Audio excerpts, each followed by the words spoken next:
দর্শক, সিএসআর মুক্তবাক অনুষ্ঠানে আপনাদের সাথে আছি আমি মনজুর আল মতিন।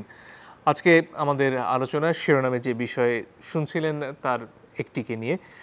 গত কদিন ধরে আলোচনা চলছে ই ভ্যালিকে নিয়ে এবং আরও বেশ কয়েকটি প্রতিষ্ঠান যারা অনলাইন মাধ্যমে নানানভাবে প্রতারণার মাধ্যমে সাধারণ মানুষের টাকা হাতিয়ে নিয়েছেন বলে অভিযোগগুলো আসছে।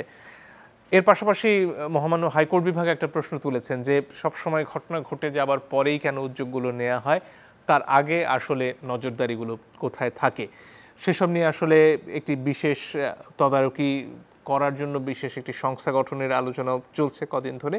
সেসব নিয়ে আসলে আমরা কথা বলতে চাই। এই নতুন ডিজিটালাইজেশনের যুগে আসলে এই ধরনের নিরাপত্তা নিশ্চিত করার জন্য কি কি করা যেতে পারে, আগের ভুলগুলো কি কি। তিনজন সম্মানিত অতিথি রয়েছেন আমাদের সাথে। শুরুতে আমাদের মধ্যে উপস্থিত হয়েছেন জনাব ফারুক মঈনুদ্দিন, তিনি লেখক এবং ব্যাংকার। সরাসরি যুক্ত হয়েছেন জনাব রিয়াজ আহমদ, তিনি নির্বাহী সম্পাদক ঢাকা ট্রিবিউন, এবং আছেন জনাব ফারুক ওয়াসিফ, তিনি লেখক এবং সাংবাদিক। আপনাদের সবাইকেই স্বাগত আমাদের এই অনুষ্ঠানে। শুরুতেই এই প্রসঙ্গে একটা প্রতিবেদন দেখে নিতে চাই, তারপরে আমরা আলোচনায় আসব।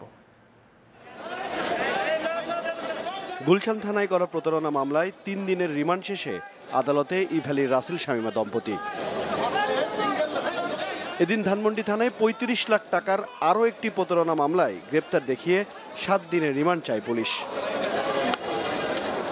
আদালতে তোলার পর টাকা পরিশোধের সময় চেয়ে পাসপোর্ট জমা রেখে শর্ত সাপেক্ষে জামিন আবেদন করেন রাসেল ও শামীমা।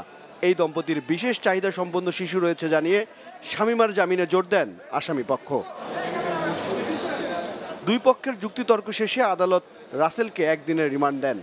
স্ত্রী শামীমা নাসরিনের রিমান্ড ও জামিন নামঞ্জুর করে কারাগারে পাঠানোর নির্দেশ দেওয়া হয়।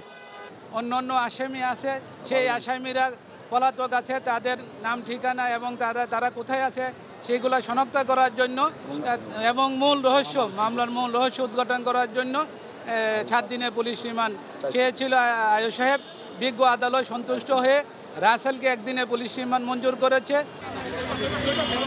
এর আগে আসামিদের মুক্তির দাবিতে সিএমএম আদালতের সামনে মানববন্ধন করেন ই ভ্যালির গ্রাহকরা। হিরণ খান, চ্যানেল 24, ঢাকা। দর্শক, এই অনুষ্ঠানটি সরাসরি সম্প্রচারিত হচ্ছে এবং আপনারাও এতে চাইলে যোগ দিতে পারেন। স্ক্রিনে দেখানো নম্বরে ফোন করে আপনাদের প্রশ্ন কিংবা মতামত জানাতে পারেন সরাসরি। শুরুতেই জনাব ফারুক মঈনুদ্দিন, আপনার কাছে আসতে চাই।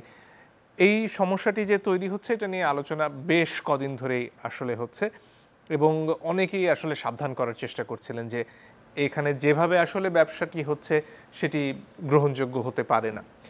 ই ভ্যালির তরফ থেকে বিশেষ করে জনাব রাসেল বিভিন্ন সময় তাদের একটি বিজনেস মডেলের কথা বলবার চেষ্টা করেছেন এবং তারা বলেছেন যে এই মডেলের শুরুতে এই ধরনের একটা বড় ধরনের বিনিয়োগ থাকতে পারে, সেখানে যে ধরনের ব্যয় তার সাথে তাদের আয়ের অসঙ্গতিও থাকতে পারে, কিন্তু সময়ের সাথে সাথে এটা ঠিক হয়ে আসবে। এটা নিয়ে এক ধরনের তদন্ত শুরুতে আমরা দেখেছি বাংলাদেশ ব্যাংকের তরফ থেকে, বাণিজ্য মন্ত্রণালয়ের তরফ থেকে। তারপরেও তারা সেইভাবে আসলে এটি বন্ধের উদ্যোগ নেননি বা তারা হয়তো তখন আশঙ্কাজনক কিছু দেখেননি। তখনই কি তাদের সাবধান হওয়া উচিত ছিল?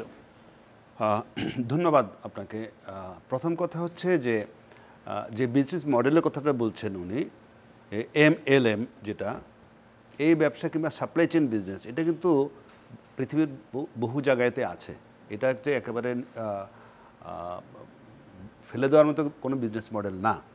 আবার তিনি যা বলছেন যে কোনো ব্যবসায় প্রথম দিকে আয়ের চেয়ে ব্যয় বেশি থাকে, সেটা আমি অস্বীকার করছি না। যে কোনো ব্যবসাতে প্রথম দিন থেকে তো আপনি প্রফিট করবেন না, কিন্তু আপনাকে দেখতে হবে সব ব্যবসাতে প্রথম দিকে ব্যয় বেশি থাকে, আয় কিংবা প্রফিট কম থাকে। এটা খুবই স্বাভাবিক ব্যাপার। একটা সময় এসে যেটা ব্রেক ইভেন বলি আমরা, সেই ব্রেক ইভেনে পৌঁছাতে সময় লাগে 1 বছর 2 বছর, নির্ভর করে ইন্ডাস্ট্রির সাইজ এবং সব কিছুর উপরে। কিন্তু এখানে যেটা দেখা যাচ্ছে ই ভ্যালির ব্যাপারে, ই ভ্যালি যখন বিভিন্ন চমকপ্রদ বিজ্ঞাপন দিয়ে 40%, 50% ডিসকাউন্টে পণ্য ডেলিভারির কথা বলছিল, তখনই কিন্তু সন্দেহের উদ্রেক হয়। কারণ কোনো পণ্যই এত প্রফিটে উৎপাদকরা প্রফিট করেন না যে উনি 40% বা 50% ছাড় দিয়ে দিতে পারে। তার মানে কী পরিমাণ তারা প্রফিট করছিল সেটা বিশ্বাসযোগ্য নয়। সুতরাং ইস্যুটা হচ্ছে ওইখানেই যে যেভাবে আকৃষ্ট করা কিংবা প্রলুব্ধ করার চেষ্টা করা হয়েছে, সেটি হচ্ছে আসল বিষয়। মাননীয় আদালতের একটি অবজারভেশনের কথা আপনি বললেন যে পরে কেন তদন্ত হয়। আমি আজকে প্রথম আলোতে একটা লেখা আছে আমার, সেখানে আমি প্রশ্নটাই বলেছি যে আমরা ছোটোবেলায় পাস্ট পারফেক্ট টেন্স যেটা উদাহরণটা বলতাম যে patient had died before the doctor came, মানে হ্যাড ডাইড হচ্ছে আগে, তা সুতরাং ওই মনে রাখা কঠিন ছিল আমাদের জন্য স্কুলের ছাত্রাবস্থা। কিন্তু এখন কিন্তু বাংলাদেশে যেটা ঘটছে এখন এটা খুব সহজ ব্যাপার হয়ে গেছে। এখন সবসময় ডাক্তার আসিবার পূর্বে রোগী মারা যাচ্ছে, এখানেও তাই দেখা যাচ্ছে। আজকে 15 থেকে 20 বছর আগে থেকে আপনার যুবক থেকে শুরু করে ইউনিট টু পে ইউ কিংবা ডেস্টিনির সময় থেকে যদি আমরা সেই ব্যাপারগুলোকে নজরে আনতাম তাহলে কিন্তু আজকে এটা ঘটতো না। এটা আমাদের দেশে, এটা অনেক জায়গায় ঘটেছে। আমি প্রথম আলোতে কিছুদিন আগে শওকত হোসেন একটা চমৎকার লেখা লিখেছেন, পঞ্জি স্কিম, যেটা এখন থেকে না 100 বছর আগে 1920 সালে এটা শুরু হয়, আমেরিকান ইটালিয়ান করেছিলেন। পঞ্জির পরে এরপরে ওয়ার্ল্ডের আপনি যে 10টা টপ 10 ফিনান্সিয়াল কেলেঙ্কারির কথা যদি আমরা বলি তার মধ্যে বার্নি ম্যাডফ নামে একটা আছে। বার্নি ম্যাডফ তার 150 বছরের জেল হয়েছিল, and he died in the jail just last আপনার এপ্রিল মাসে মারা গেছেন, 150 বছর জেল খাটার সময়। তো সুতরাং ইস্যুটা হচ্ছে যে নজরদারি সংস্থাগুলো কি করে। যে সেটাই জিজ্ঞেস করছিলাম যে এই নিয়ে তো তদন্ত হলো, তখন তো এটাকে থামিয়ে দেওয়া হয়নি বা তারা সে ধরনের কোনো সমস্যা তখন পাননি বলেই প্রতীয়মান হয়েছে, তাহলে তখন কি হলো? সমস্যা পাননি এই কথাটি যদি সত্যি হয় তাহলে আজকে এই ঘটনা তো ঘটতো না। এটা যুগে যুগে সব দেশেই ঘটে। বার্নি ম্যাডফের ব্যাপারে যেটা বলছিলাম, বার্নি ম্যাডফের ব্যাপারে কিন্তু সিকিউরিটিজ এক্সচেঞ্জ কমিশনের কাছে একজন হুইসেল ব্লোয়িং করেছিলেন, কিন্তু আমেরিকান সিকিউরিটিজ এক্সচেঞ্জ কমিশন সেটাকে কর্ণপাত করেনি। তারপরে কি হলো, তারপরে এটা বাস্ট করেছে। সুতরাং ইস্যুটা হচ্ছে যে যখনই এই জাতীয় জিনিস আসে তখন কিন্তু তখনই এটার তদন্ত করা উচিত। কেউ গিয়ে বলতে হবে কেন? আমাদের প্রত্যেকের দায়িত্ব আছে যে আমরা যদি কিছু দেখি, অসামঞ্জস্যতা কিছু দেখি, সেটিকে সব প্রণোদিত হয়ে সেটাতে ব্যবস্থা নেওয়া উচিত। এখন আপনি যদি কোথাও গিয়ে বলেন, আমরা খুব কমন একটা জিনিস দেখি সবসময় যে আমরা অভিযোগ পেলে খতিয়ে দেখব। এই খতিয়ে দেখা অভিযোগ পেতে হবে কেন? যদি যখন দেখা হয় আপনার পুরোনো পল্টনে যখন লাইন ধরে ডেস্টিনির জন্য লোকজন দাঁড়িয়ে থাকতো তখন কেউ দেখেনি, মানে চোর পালানোর পর কেন সবার বুদ্ধি বাড়ে, ইস্যুটা কিন্তু এখানেই। জি, এখানে ই কমার্স তো অবশ্যই একটা নতুন ক্ষেত্র এবং সব ই কমার্সের ক্ষেত্রেই যে নেতিবাচক একটা মনোভাব মানুষের রয়েছে এমন তো আর নয়। অনেকেই খুব সফলভাবেই তো এখন পর্যন্ত ব্যবসা করছেন, তাদের ব্যবসা আরো ভালো হচ্ছে। সেক্ষেত্রে এই যে নতুন একটি ক্ষেত্র, সেখানে নজরদারি করার আসলে এই মুহূর্তে দায়িত্বটা কার?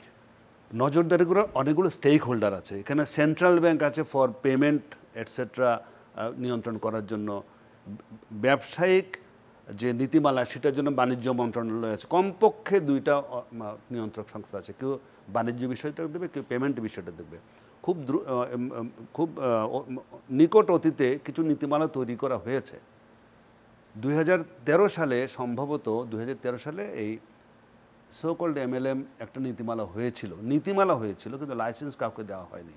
তাহলে MLM যদি কেউ করে থাকে 2013 সালের পরেও, সেটি নীতিমালা করা আর লাইসেন্স দেওয়া কিন্তু আলাদা জিনিস। তার মধ্যে বাংলাদেশে কিন্তু লাইসেন্সভুক্ত তেমন কোনো MLM কোম্পানি নেই বলে আমার জানা। আর সেন্ট্রাল ব্যাংক ভেরি রিসেন্টলি একটা নীতিমালা করেছে পেমেন্ট সম্পর্কিত, এই যে এসক্রো করে গেটওয়েতে দিয়ে, সেখানেও কিন্তু জিনিসটা একটু দ্রুততার সাথে করা হয়েছে। এখানে অনেক কিছু আরও পরিশীলিত করা সম্ভব এটাতে, এবং সব স্টেক হোল্ডারদের সাথে বসে, এখন যেমন দৈব চয়ন ভিত্তিতে করতে বলা হয়েছে, সেই দৈব চয়ন ভিত্তিটা আসলে 100% করা উচিত। এটা শুধুমাত্র টেকনোলজির মাধ্যমে করা সম্ভব, ম্যানুয়ালি করা অলমোস্ট অসম্ভব এটা। জি, ধন্যবাদ। জনাব রিয়াজ আহমেদ, আপনার কাছে আসতে চাই। গ্রাহকদের অনেকে এরই মধ্যে রাস্তায় নেমেছেন ই ভ্যালির কর্ণধারদের মুক্তির দাবিতে। তারা বলছেন তাদেরকে ছেড়ে না দিলে আসলে তাদের টাকা ফেরত পাওয়ার কোনো উপায় নেই।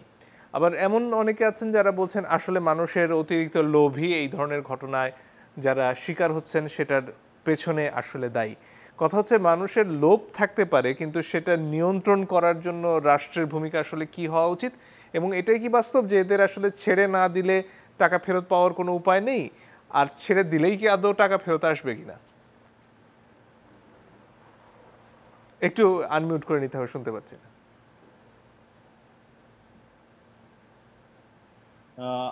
আশা করি শোনা যাচ্ছে আমাকে? জি, শোনা যাচ্ছে এখন। জি, প্রথমেই আমি যে কথাটা বলতে চাই, আমি এতক্ষণ আপনাদের আলোচনা থেকে যে জিনিসটা পরিষ্কার হলো, এবং আমাকে প্রশ্ন করার মধ্য দিয়েও আপনি যে জিনিসটা একটা খুব ভালো কথা বলেছেন যে মানুষের লোভের, এই কাস্টমারদের লোভের যে কথাটা বলা হয়, প্রথমেই এটাকে আমি একটু নাকচ করতে চাই। এটা নাকচ করাটা খুব প্রয়োজন আমি মনে করি আর কি, ব্যক্তিগতভাবে নিজেকেও একজন গ্রাহক মনে করি। এই ক্ষেত্রে এখানে হয়তো আমি ইনভেস্ট করি নাই বা আমার কোনো লেনদেন ছিল না ব্যক্তিগতভাবে, কিন্তু আরও যে অসংখ্য মানুষের ছিল তাদেরকে ব্লেম দেওয়াটা এখানে একেবারেই অযৌক্তিক। এই জন্য আমি বলবো যে যারা ব্লেমটা দিচ্ছেন তারা হয়তো এই অর্থে বলবেন যে আপনি একটা জায়গায় পণ্য খরিদ করবেন অথবা আপনি টাকা ইনভেস্ট করবেন, আপনি কেন বুঝে শুনে করবেন না? তো আমরা সাধারণ মানুষ যে বুঝে শুনে করব, টাকা লগ্নি করব অথবা পণ্য কেনার জন্য একটা জায়গায় টাকা আমি দেব, এই ট্রাস্ট আমি কোথা থেকে পাই সাধারণত? আপনি লক্ষ্য করবেন যে আমরা পাই কিন্তু যে আমাদের দেশের সরকার তার রেগুলেটরি যে ব্যবস্থাপনা, আইন কানুন, এর মধ্য দিয়ে এই প্রতিষ্ঠান চলছে কি চলছে না। আমরা কিন্তু প্রথমেই ধারণা পাই যে এটা চলছে, চলছে বলেই তাকে অপারেট করতে দেওয়া হচ্ছে। দ্বিতীয় কথা হলো, যখন আমরা দেখি, সাধারণ মানুষ যখন দেখে যে এর প্রমোটার্স কারা, অর্থাৎ এই প্রতিষ্ঠান কাকে তার ব্র্যান্ড অ্যাম্বাসেডর করছে, কাকে দিয়ে সে পণ্যে তার এই যে সেবাটা, এটা তো এক ধরনের সেবা, এই সেবাটা জন্য পত্রপত্রিকা এবং গণমাধ্যমে যে অসংখ্য বিজ্ঞাপন দেয়া হয়েছে, সেগুলো কাদেরকে তারা এনগেজ করেছে, তারা কিন্তু সবাই মানুষের ভালোবাসার লোকজন, তারা কিন্তু বিখ্যাত সব ব্যক্তিত্বরা। তো এই ট্রাস্টের প্রেক্ষিতে যখন মানুষ একটা পণ্য কেনার জন্য এখানে যদি টাকা দিয়ে থাকে, সেই মানুষকে বোকা বলা বা তার লোভী বলা, এটা আমার মনে হয় অন্যায় হবে, প্রথম কথা। দ্বিতীয় কথা, আপনি যেটা বলেছেন যে এর থেকে এখন যাদের টাকাটা আটকা পড়ে গেছে সেটা বের করে নিয়ে আসার উপায়টা কি? আমি ব্যক্তিগতভাবে মনে করি না যে একমাত্র এই আসামিদের এই ক্ষেত্রে কোট আনকোট তাদেরকে ছেড়ে দেওয়াটাই একমাত্র উপায়। সেটা হতে পারে লিগ্যালিটির ইস্যুজ আর দেয়ার। আমরা সবাই জানি যে মিস্টার পিকের কথা, যে যে গ্রাহকদের অনেক ৩,০০০ কোটি থেকে মতান্তরে ১০,০০০ কোটি টাকা, তো সেটা ধরেন যে উনি দেশ ছেড়ে বিদেশেও চলে গিয়েছেন, সেখানে হাইকোর্ট ইনভলভ মানে হাইকোর্টে বিষয়টা গিয়েছে এবং পরবর্তীতে একটা একটা একটা গভর্নমেন্ট, হাইকোর্ট সবাই মিলে কিন্তু একটা কমিটির মতো করে দিয়েছে, যেটা আসলে যাদের টাকাগুলো আটকা পড়ে আছে সেটা কিভাবে ছুটিয়ে নিয়ে আসা যায় সেটার একটা ব্যবস্থাপনা করার জন্য। এক্ষেত্রেও সেরকমটা একটা কিছু দেখতে হবে। সেটার জন্য যদি প্রয়োজন হয় তাকে বাইরে রেখে অথবা জেলখানায় রেখে, যেটা বেস্ট পসিবল ওয়ে, সেই নিটিগ্রিটিতে আমি যাচ্ছি না, সেটা নিশ্চয়ই যারা এক্সপার্ট তারা নির্ধারণ করবেন। কিন্তু অবশ্যই যাদের টাকাগুলো চলে গেল, তাদের মানে চলে গেল আমরা এই অর্থে বলছি যে অনেক দিন ধরে আটকা পড়ে আছে, তাদের either that product they have to get back that product delivery, অথবা তার মানিটা ফিরে আসা দরকার। আর আরেকটা প্রসঙ্গ যেটা আমি খুব গুরুত্বপূর্ণ এখানে মনে করি, যে ঘটনা কিন্তু যে হঠাৎ করে একটা ঘটনা ঘটলো, আমরা আমাদের স্টেট, আমাদের যে মেকানিজম, রেগুলেটরি অ্যাফেয়ার্স, এগুলো অপ্রস্তুত ছিল। আমরা যথেষ্ট বিষয়টা বুঝি নাই যে কিভাবে এখানে কোট আনকোট চিটিংটা হচ্ছে বা মানুষ ক্ষতিগ্রস্ত হচ্ছে, এভাবে বলার মনে হয় সুযোগটা খুব কম আমি মনে করি।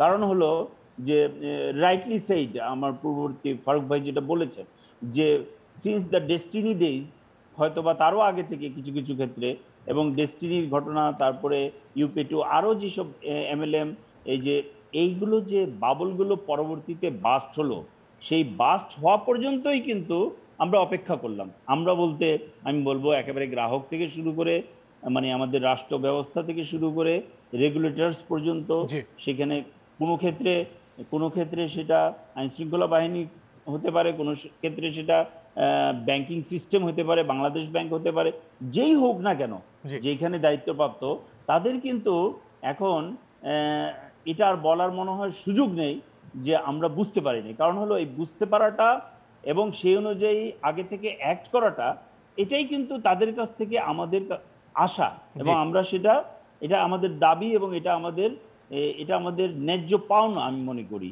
সেখানে যদি আমাদেরকে বঞ্চিত করা হয়, তাহলে কিছু কিছু লোক কিছু কিছু এই ধরনের ব্যবসার মাধ্যমে এবং সঠিকভাবে ব্যবসা পরিচালনা না করার ফলে গ্রাহকরা ক্রমাগত ক্ষতিগ্রস্ত হতে জি। হবে।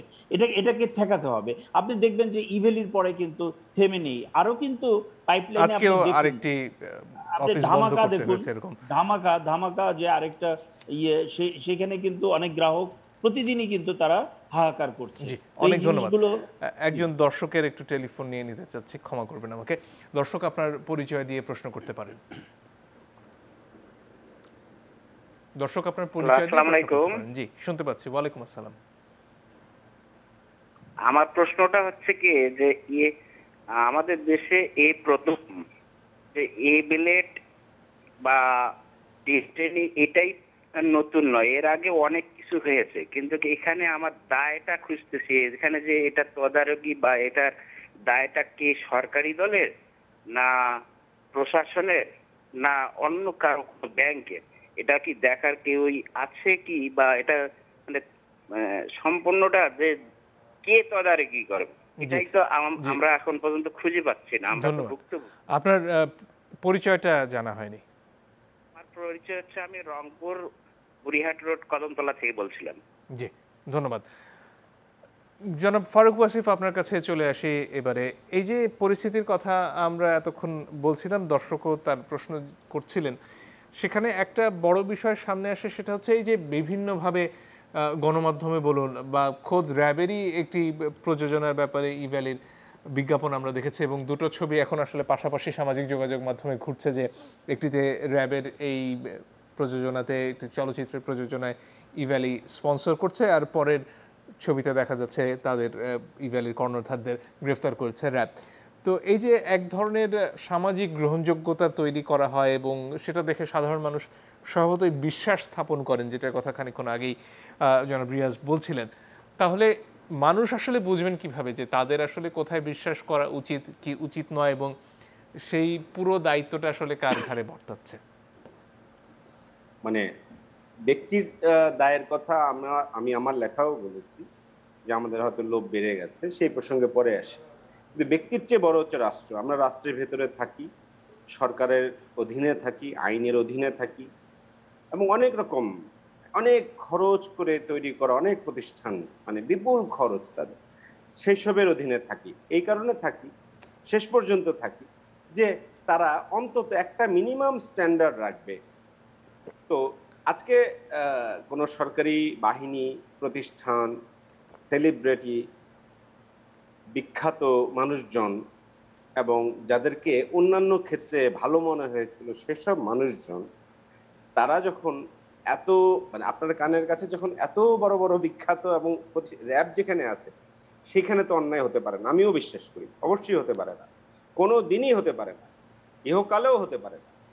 কিন্তু যখন ঘটছে, তখন ধরে নিতে হবে যে এখানে গুরুতর, গভীরে গলত রয়েছে। এবং এই জায়গাটায় আমি আজকে ধরেন রাস্তায়, মোহাম্মদপুরের রাস্তায় দেখলাম রিক্সার পেছনে বড় বড়, এটা আগে দেখিনি, এই ইভ্যালির ঠিক পরে পরে, এর মধ্যে কোনো সংযোগ আছে কিনা সাংবাদিকেরা বলবেন।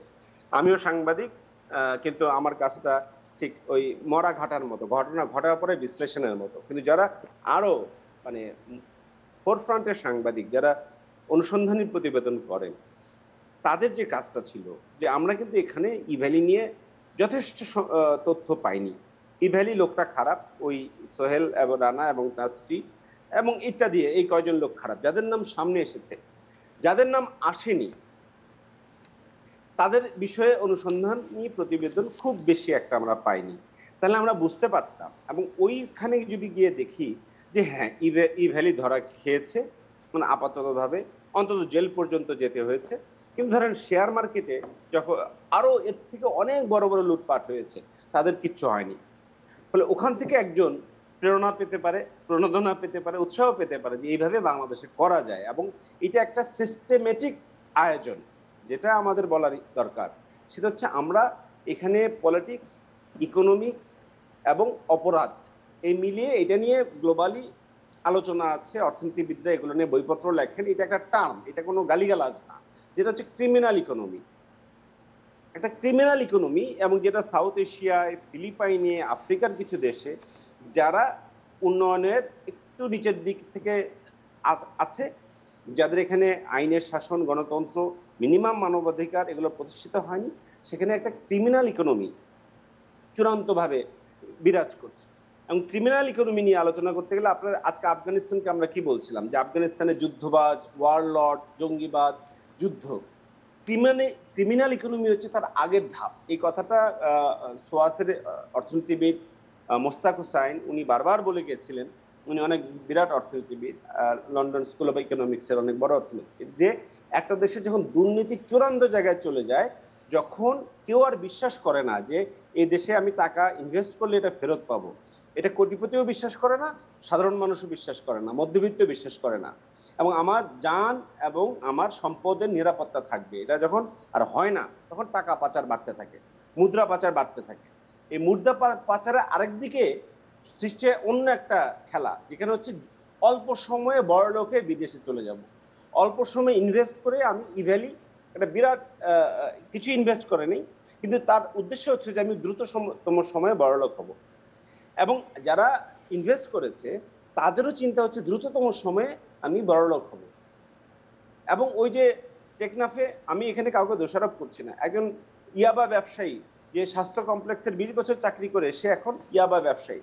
সে বলছে যে আশপাশে রিক্সাওয়ালা, ড্রাইভার, অমুক তমুক, ড্রাইভার কথাটা মাথায় লেগেছে, স্বাস্থ্য মন্ত্রণালয়ের যে ড্রাইভার যিনি কোটিপতি হয়েছেন, তো আগে বড় লোকেরা লুটপাট করে পার পেয়ে যাবে এরকম চিন্তা ছিল, এখন সাধারণ মানুষের মধ্যেও তৈরি হচ্ছে লুটপাট করে আমি কোনোভাবে হয় মাদক ব্যবসা নয় লুটপাট করে বড় লোকে আমি এটা হজম করে ফেলবো।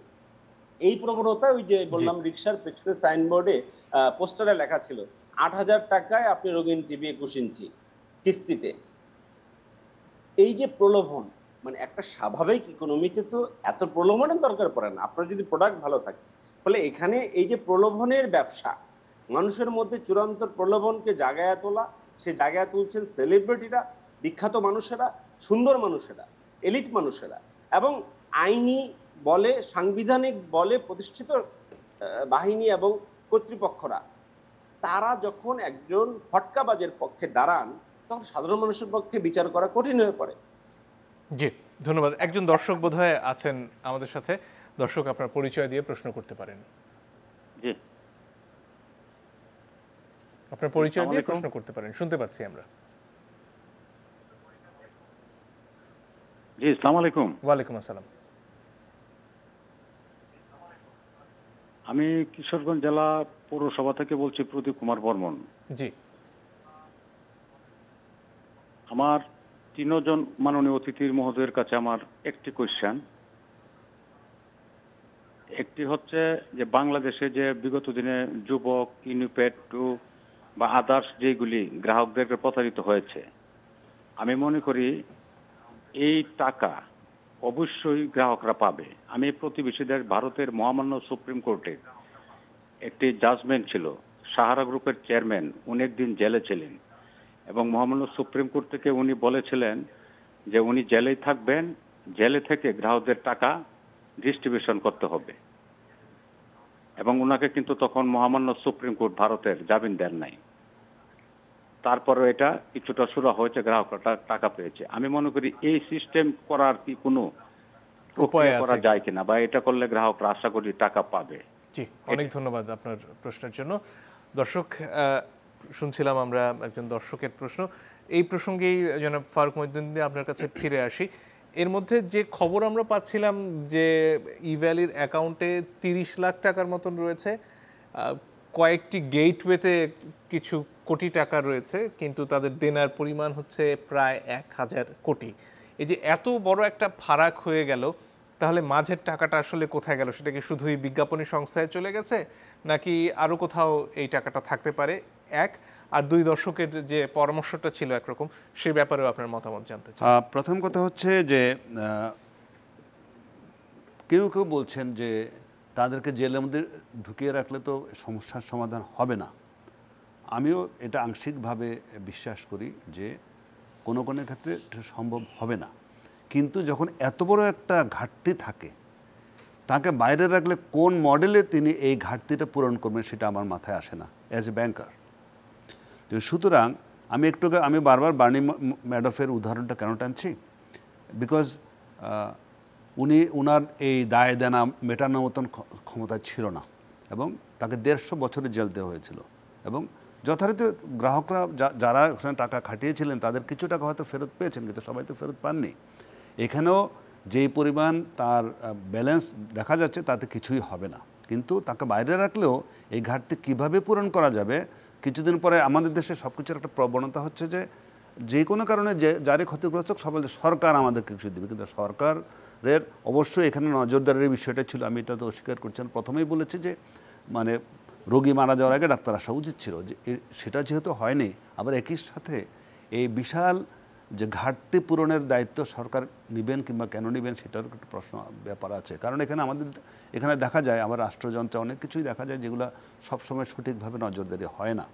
সেই কারণেই এই যে আপনার চটকদারি বিজ্ঞাপন কিংবা ভিআইপি কিংবা সেলিব্রিটিদের নিয়ে যে করা, আপনার তাদেরকে সামনে এনে তাদেরকে উপস্থাপন করা যে আমাদের সাথে আছে, আমাদের ব্র্যান্ড অ্যাম্বাসাডার ইত্যাদি। বার্নি ম্যাডফ ঠিক এই কাজটি করেছিলেন। তার সেখানে ল্যারি কিং আমরা সবাই চিনি, ল্যারি কিং ইনভেস্টর ছিলেন। তারপর স্টিভেন স্পিলবার্গের প্রতিষ্ঠান সেখানে ইনভেস্টর ছিলেন। হলিউডের নায়িকা সাসা গ্র্যাগত সে ছিলেন, মানে অনেক হলিউডের নায়ক নায়িকারাও সেখানে ছিলেন। তিনি তাদেরকে ভিআইপিদেরকে করেছেন যাতে দেখানো যায় যে তারা পণ্যদূত হননি, বাট তারা গ্রাহক। তো সুতরাং এটা সবসময় সব জায়গায় ঘটে। আমি আবারও বলছি যে অনেকে গ্রাহকদের লোভের কথা বললে আপত্তি করছেন, কিন্তু এখানে কিন্তু এটা অস্বীকার করার একেবারেই উপায় নেই। কারণ কথা হচ্ছে যে আমাদের মধ্যে একটা জাতীয় টেন্ডেন্সি আছে যে আমরা খুব শর্টকাটে সব কিছু করতে চাই, পরীক্ষাও পাস করতে চাই শর্টকাটে, আমরা বড়লোক হতে চাই শর্টকাটে, কিন্তু আসলে বড়লোক হওয়ার মতো না। ইন্ডিয়াতে যে এই জাতীয় কিছু ঘটনা ঘটেছে সেখানেও কিন্তু পুলিশ এবং কোর্ট বলেছে যে খুব সহজে শর্টকাটে বড়লোক হওয়ার কোনো রাস্তা নেই। দর্শক যে উদাহরণটি টানছিলেন সেক্ষেত্রে আসলে কতদূর সফল হয়েছে এই আদালতের যে উদ্যোগের কথা তিনি বলছেন, জেলে বসে তিনি যদি ঘাটতিটা অনেক বড় হয় এটা সফল হওয়ার কোনো কারণ নেই তো। কারণ কোন মডেলে তারা যে 1 বছরে কিংবা 2 বছরে ডাবল করে দেওয়ার কথা বলছেন এটা কোনোভাবে সম্ভব না তো। কিন্তু এখানে তো ধরুন কিছু মানুষ টাকা দিয়েছেন, অনেক বিক্রেতা পণ্য দিয়েছেন, ফলে এই লেনদেনগুলো তো হয়েছে, তাহলে মাঝখান থেকে অর্থ গেল কোথায়? এক্স্যাক্টলি, কারণ তিনি যদি সাপ্লায়ারদের বিক্রেতাদের টাকাটা বুঝিয়ে দিতেন বুঝতাম যে হ্যাঁ ঠিক আছে তারা পণ্যের টাকা দিয়েছে, ওখানেও তাদের টাকা দেওয়া হয়নি, এখানেও এখানে হচ্ছে এদের গ্রাহকদের টাকা। এখন এই যে সো কল্ড MLM ব্যবসার ইয়েটা কোথায়, প্রাথমিক সফলতাটা কোথায়? তারা যারা পরে ঢোকে তাদের টাকা দিয়ে কিন্তু আগে যারা এসেছে তাদেরকে দেওয়া হয়। আপনার এই ইভ্যালি কী করেছে, ইভ্যালির আমার পরিচিত অনেকে পেয়েছে এবং 5-6 মাস পরে এসি পেয়েছে, 5-6 মাস পরে টেলিভিশন পেয়েছে, কিন্তু তারা কিন্তু একটা বলছে আমি পেয়েছি, এর দেরি হয়েছে ঠিক আছে, কিন্তু পরে যারা এসছে তাদের টাকা দিয়ে কিন্তু এদেরকে দেওয়া হয়েছে। আমার প্রশ্ন হচ্ছে এখানে তো সবগুলো লেনদেনই ব্যাংকের মাধ্যমে হয়েছে, কার্ডের মাধ্যমে হয়েছে, বিভিন্ন গেটওয়ের মাধ্যমে হয়েছে, ফলে এই টাকাটা কোথা থেকে কোথায় আসলো, কোথায় গেল তার তো একটা জানার উপায় থাকা উচিত। সেটা এখন ব্যাংকের থেকে যে ওগুলো সব তো গেটওয়ের মধ্যে হচ্ছে, ব্যাংক দিয়ে গিয়েছে, ব্যাংকের টাকাটা এসছে।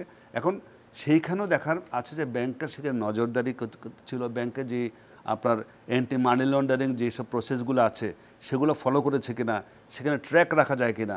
আমাদের এখানে একটা বড় দুর্বলতা কোথায় জানেন আমাদের দেশে, যেটা আমি সবসময় বলি যে সেটা হচ্ছে যে আমাদের দেশে ক্যাশ লেনদেন, ব্যাংকের টাকাও যদি কাউকে তুলতে ক্যাশ দেওয়া যাবে না, আপনি ব্যাংকের মাধ্যমে পাঠান, এই আইনটা যতদিন না করা যাবে কিন্তু আপনি ট্রেস করতে পারবেন না। এই টাকা যদি গ্র্যাজুয়ালি ক্যাশ উঠিয়ে নেওয়া হয় আপনি কখনোই বের করতে পারবেন না এই টাকা কোথায় গেছে। যদি এরকম আইন থাকতো যে 5 লক্ষ টাকা কিংবা 10 লক্ষ টাকার বেশি একটা অ্যামাউন্টের বেশি হলে এটা কখনোই ক্যাশ হবে না, এটা পেমেন্ট সবসময় অ্যাকাউন্ট পে চেক দিয়ে করতে হবে, সেই আইনটা তখন আমাদের হয়নি। জি, অনেক ধন্যবাদ। একটা বিরতির আসলে সময় হয়ে গেছে, দর্শক একটু পরে ফিরে আসবো, সঙ্গে থাকবেন আশা করি।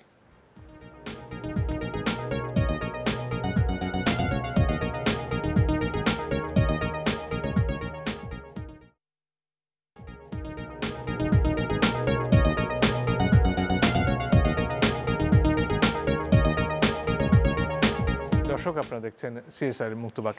ফিরে আসি জনাব ফারুক ওয়াসিফ আপনার কাছে। আপনি খানিকক্ষণ আগে বলছিলেন যে এমনটা অনেকেই করে এবং অনেককে দেখে বাকিরা উৎসাহ পায় যে এমনটা তো করাই যায়। কথা হচ্ছে এর মধ্যে কেউ কেউ এই বিপদে পড়ে যান নানান রকমভাবে, যেমন শাহেদের কথা নিশ্চয়ই আমাদের মনে আছে, গতকালকে চার্জশিট হলো, সেখানে স্বাস্থ্য অধিদপ্তরের মহাপরিচালকও জড়িয়ে পড়েছেন। এই যে যারা ঠিক পেরে উঠছেন না টাকা নিয়ে কেটে পড়তে, তারা কেন পেরে উঠছেন না আপনার কি মনে হয়? এদের বোধহয় পাওয়ারের সঙ্গে রিলেশনটা অতটা ভালো না, আর 2 নম্বর এরা হচ্ছে অতটা দক্ষও না। মানে দক্ষতা যেমন আমাদের যে শেয়ার মার্কেটের যে মহান পুরুষ, তার দক্ষতার 100 গুণের মধ্যে এক ভাগও রাসেল পড়ে না, ফলে উনি ধরা পড়বেন না, ইনি ধরা পড়বেন। এখন কে ধরা পড়ছে কে ধরা পড়বে না, স্বাস্থ্য মন্ত্রণালয়ের ডিজি তার নামে অভিযোগ আসছে, কিন্তু এখানে ডিজিকে চালায় যিনি, তিনি হচ্ছেন একজন স্বাস্থ্য সচিব, তার নাম আসছে না, ক্ষমতা ওখানে। এখানে রাসেল যা করছে, যেটা এখানে তো সকলে আমরা জানতাম, মানে কেউ থিওরিটিক্যালি জানতো, আর যারা ক্ষমতার ভিতরে যাদের হাতে তথ্য আছে, যাদের হাতে এই প্রতিষ্ঠানগুলো আছে, যারা জানার দায়িত্বে বেতনভুক হচ্ছে সরকারি চাকুরিজীবী, তাদের এই দায়িত্ব হচ্ছে তার এই কাজটা পালন করা, তারা এটা করেন নাই, ফলে তারা পার্টনার ইন ক্রাইম। এবং আমরা এই কিছু সেলিব্রিটি লোকের দিচ্ছি, তারা কিছু টাকা পেয়েছেন, আরও বেশি জায়গা থেকে যে সাপোর্টটা এসেছে সেই সব নাম আমরা আনতে পারছি না। যে ভালুক হচ্ছে মধুর চাক ভেঙে খায়, সে ভালুকের নাম আমরা নিতে পারছি না। তো এখানেই তো সমস্যা, এখানে এইটা একটা রাজনৈতিক প্রবলেম, এখানে একটা অর্থনীতিটা একটা ক্রিমিনাল অ্যাক্টিভিটিতে পরিণত হচ্ছে। এবং এর মানে এই না যে বাংলাদেশের ব্যবসা খারাপ, ব্যবসায়ীরা খারাপ, যারা পুঁজিপতি শ্রেণী তারা সকলেই খারাপ এবং কেনাকাটা করা যাবে না। আমরা পুঁজিবাদী অর্থনীতির ভেতরে আছি, আমরা একটা মোটামুটি পুঁজিবাদ চাই, যেখানে আমি প্রোডাক্টটা কিনবো এবং আমি বিনিয়োগ করব। এবং খেয়াল করেন যে মধ্যবিত্তের টাকা কেমনে ধ্বংস হচ্ছে, মধ্যবিত্ত বিনিয়োগ করার জায়গা পায় না। সে যদি আরো বেশি টাকা পেত, সে ই ভ্যালিতে বিনিয়োগ করতো না, সে একটা জমি কিনতো। কারণ এই ভারতবর্ষে, উপমহাদেশে জমির দাম বাংলাদেশে বেশি। কারণ এটা দিয়ে বোঝায় জমির দাম কেন বেশি, কারণ হচ্ছে অন্য কোনো নিরাপদ বিনিয়োগের জায়গা নাই, যেটা আমি ইনভেস্ট করলে দিনে দিনে তার মুনাফা আমি বেশি পাবো। ফলে জমিটা নিরাপদ, যদি আপনি একটা নিদাক জমি কিনতে পারেন আইনগতভাবে জমি। ফলে তারা শেয়ার মার্কেটে টাকা দিচ্ছে, সেটা মার খাচ্ছে। সঞ্চয়পত্র কিনছে, সরকার সুদ কমায় দিচ্ছে। যখন সরকার সুদ কমায় দিচ্ছে সঞ্চয়পত্রে, তখন সে ইভ্যালিতে যাচ্ছে, সেখানে ধরা খাচ্ছে। তাহলে এই লোকটা করবে কি? মধ্যবিত্ত তার সঞ্চয় বা তার তেলে তেলে ধার করা টাকা, এখানে আত্মহত্যা হয়েছে, অজস্র আত্মহত্যা হয়েছে যারা এই সমস্ত জায়গায় বিনিয়োগ করেছে। একজন শহীদ বুদ্ধিজীবী পরিবারের একজন খুবই গুরুত্বপূর্ণ সাংবাদিক সন্তান আত্মহত্যা করেছে একটা মহান হচ্ছে মন্ত্রী ব্যাংকে বিনিয়োগ করে। এগুলো আলোচনা আমরা আমাদের স্মৃতি থেকে কেন ভুলে যাচ্ছি? ফলে এখানে আলোচনাটা তাত্ত্বিকভাবে করার চেয়ে একটা সিম্পল নৈতিকতা, যে আমি কষ্ট করে কামাই করব, সেটা বিনিয়োগ করব, আমি সেটা আমার সন্তানের জন্য একটু বেশি করে রেখে যাব, তা আমি আমার বুড়াকালে আমি সেইটার সুফল ভোগ করব। এইটার অধিকার তো পুঁজিবাদ দিচ্ছে। আমরা তো পুঁজিবাদ, আমি ব্যক্তিগতভাবে পুঁজিবাদ বিরোধী, কিন্তু পুঁজিবাদ যেটা দিতে চায়, এরা তার থেকে যখন তলায় আপনি চলে আসেন, সেটাকে বলে অপরাধ, সেটাকে বলে ক্রিমিনাল ইকোনমি। বাংলাদেশে আমরা একটা ক্রিমিনাল ইকোনমির মধ্যে আছি, যেখানে ব্যাংক, রাজনীতি, ব্যবসা প্রতিষ্ঠান সবাই জড়িত। এই সম্পর্কটার মধ্যে সাংবাদিক হিসেবে বা নাগরিক হিসেবে বা যে ভুক্তভোগী হিসেবে প্রশ্নগুলো যত বেশি লোকের কাছে করতে পারবো, যেটা ফারুক ভাই বললেন যে আপনারা কি করেছিলেন। জি, ধন্যবাদ। ব্যাংক আপনার কাছে তাহলে পরে আবার আসি, একজন দর্শকের টেলিফোন নিয়ে নিতে চাই। এই ফাঁকে দর্শক আপনার পরিচয় দিয়ে প্রশ্ন করতে পারেন। জি, শুনতে পাচ্ছি আমরা, বলুন। জি, আসসালামু আলাইকুম। আমি ঢাকা উত্তর থেকে বলছিলাম।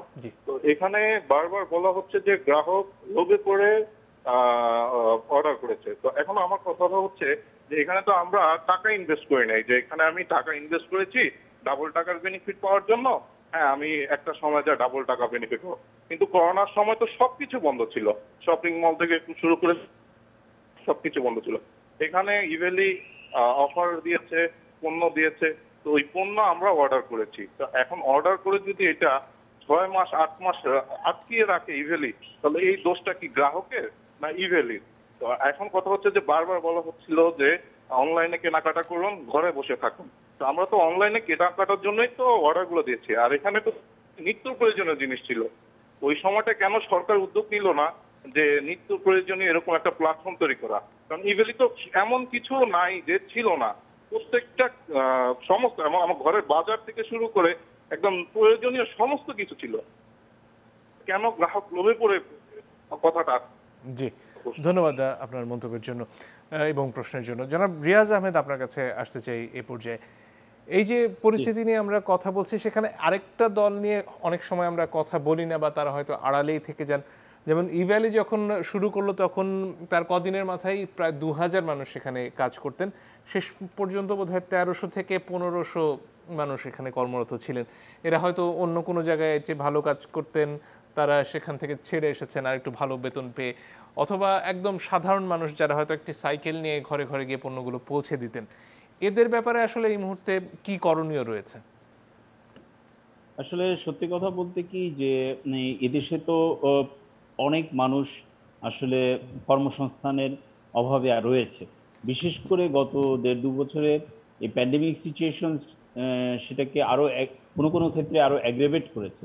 তো সেরকম একটা জায়গায় মানুষের মানে সাধারণ মানুষের চয়েস অফ ওয়ার্ক যেটা, সেটা তো অনেক সময় তাদেরকে কম্প্রোমাইজ করেও মানুষকে কাজ করতে হয়। অর্থাৎ মানে যার যার যোগ্যতা আছে, যে বিদ্যা শিক্ষা সে করেছে, টেকনিক্যাল নলেজ সে অর্জন করেছে, দেখা যাচ্ছে যে সেই অনুযায়ী তার সেই জায়গাটা সে পাচ্ছে না সমাজে কাজ করার।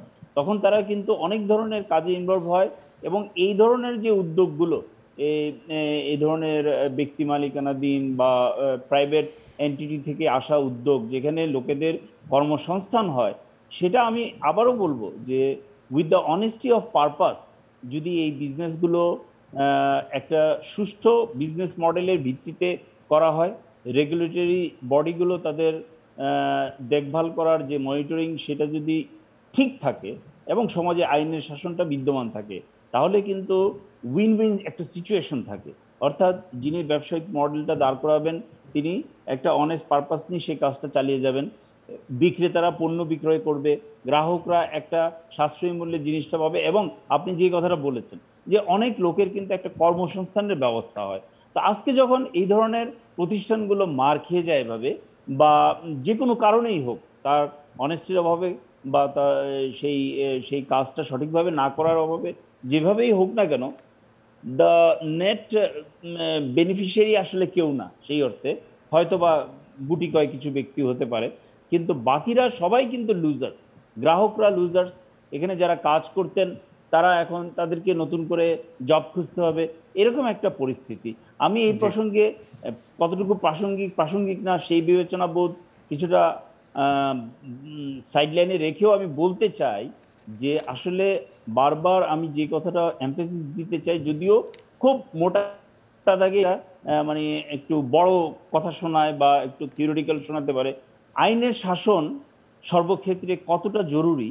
দেখুন, এই সমস্যাগুলোর একটা বড় সূত্রপাত যদি আমরা ধরি ডেস্টিনির সময় থেকে, হ্যাঁ, এখন হয়তো জিনিসগুলো মডেলে হচ্ছে, অর্থাৎ ডিজিটাল ফরম্যাটে, তখন হয়তো আরেক রকম হতো। কিন্তু যেই ফরম্যাটেই হোক, বিজনেস মডেলটা তো ওইরকম যে একটা ছোট থেকে বড় হতে থাকে, শুরুর দিকে লোকেরা বেনিফিটেড হয়, পরের দিকে লোকেরা এসে ধরা খায়, এই ধরনের যে একটা মডেল, এইটাই আপনি দেখেন ডেস্টিনির যারা এর সাথে সংশ্লিষ্ট ছিলেন তারা জেলখানায় থেকেও সেখান থেকে কি ধরনের একটা অ্যাডভান্টেজেস তারা পান এই সমাজে, সেখান থেকে তারা দীর্ঘদিন হাসপাতালের বেডে দিব্যি শুয়ে থাকতে পারেন এক উসিলা অথবা আরেক উসিলায়, এবং সেইখানে থেকে কোম্পানিকে স্ফীত করার জন্য, নতুন কোনো কোম্পানি খোলার জন্য board of directors zoom meeting করতে পারে। সো আপনি বুঝেন যে বেনিফিশিয়ারি আমাদের সোসাইটিতে গভর্নমেন্ট লেভেল থেকে শুরু করে বিভিন্ন জায়গায় তাদের বেনিফিশিয়ারিজরা রয়ে গেছে। তারা তাদেরকে এগুলো ফ্যাসিলিটেট করে, তারা তাদেরকে এই সুযোগগুলো করে দেয়। আজকে যখন আমরা বলছি যে ইভেলি, রাসেল বা ওয়াইফ তারা এখন কেন ধরা পড়ছেন, আরও 6 মাস আগে কেন নয়, আরও 9 মাস আগে কেন নয়, আমি বলবো এটা বিকজ অফ বেনিফিশিয়ারিজ। তারা হয়তো ধরা পড়লেন, কিন্তু আমরা আসলে যেটা ফারুক ওয়াসিফ চমৎকার বলেছেন যে ভালুক যে মৌচাকটা ভাঙলো, সেই ভালুকের যে বিশাল শরীর এবং সে তার মাথা উপরে উঠে আছে, আমরা হয়তো নিচের দিকে তাকায় আছি এবং সেখান থেকে দু একজনকে ধরছি, কিন্তু সেই ভালুকটাকে তো ধরতে হবে। অর্থাৎ মানে যুগে যুগে মানে কয়েক মানে বছর ধরে এই ধরনের ঘটনাগুলো ঘটছে এবং এর পিছনে সরকারি বেসরকারি বিভিন্ন পর্যায়ে অনেকেই কিন্তু বেনিফিটেড হচ্ছেন।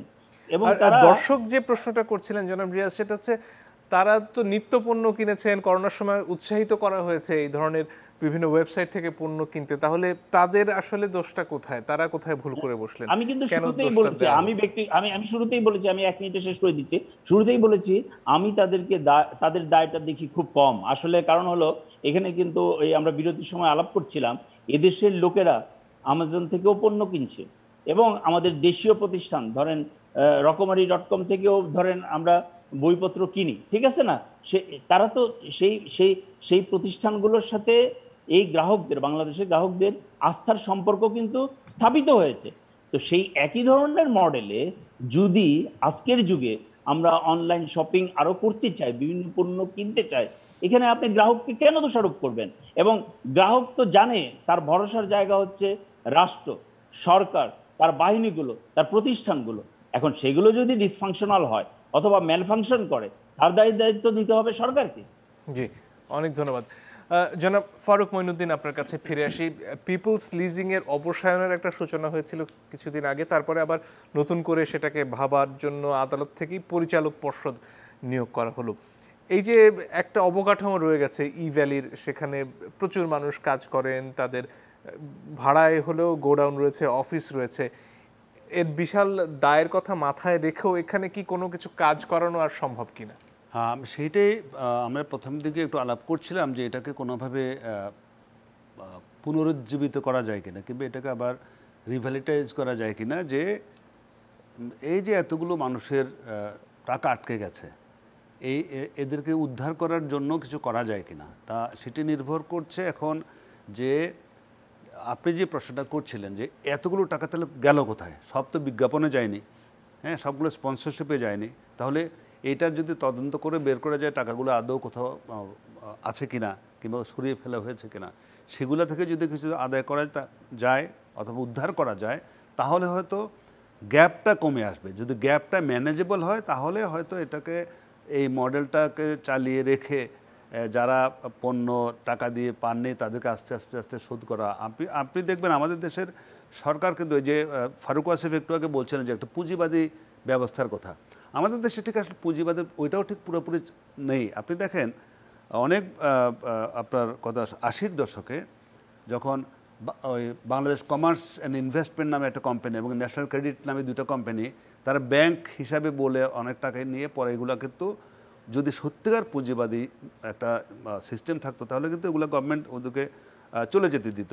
যে ব্যাংক তো আমেরিকাতে প্রচুর ফেল করে সবসময়। আমাদের দেশে একটাই হচ্ছে যে এই যে চেষ্টা করা হয় কোনোভাবে বাঁচিয়ে রাখা যায় কিনা, হ্যাঁ, যে এটাকে ফেল করতে দেওয়া না, যাতে আস্থা নষ্ট না হয় মানুষের। সুতরাং এইটিকে হয়তো যদি এটাকে অ্যাসার্টিন করা যায় যে সত্যিকার দায় কতখানি এবং অন্য কোনো জায়গা থেকে সরিয়ে ফেলা যদি টাকা থাকে সেটা এনে যদি এই গ্যাপটা কমানো যায়, তাহলে হয়তো যদি তেমন কোনো ভালো স্টেক হোল্ডার পাওয়া যায়, এটাকে পুনরুজ্জীবিত করার একটা প্রচেষ্টা হয়তো কেউ এগিয়ে আসতে পারেন। বাট আমি খুব বেশি শিওর না। ইস্যুটা হচ্ছে এখানে যে হ্যাঁ, উনি বলেছেন রিমান্ডে যে উনি বিদেশি ইনভেস্টর আনার চেষ্টা করছেন, ফাইন, আমাদের কোনো আপত্তি নেই, উনি তো আনা উচিত ছিল, কিন্তু তাহলে উনি পারলেন না কেন? যদি মডেলটা এতই ভালো হতো যে ইনভেস্টাররা তো যারা ইনভেস্ট করবে, দেশি হোক আর বিদেশি হোক, তারা এখানে ইনভেস্ট করলে তারা কিন্তু এটার বিজনেস মডেলের ভায়াবিলিটিটা আগে দেখবে। তো এটা যদি ভায়াবল বিজনেস মডেল তখন হতো তাহলে উনি কিন্তু পেতেন, because if it is that very lucrative business model.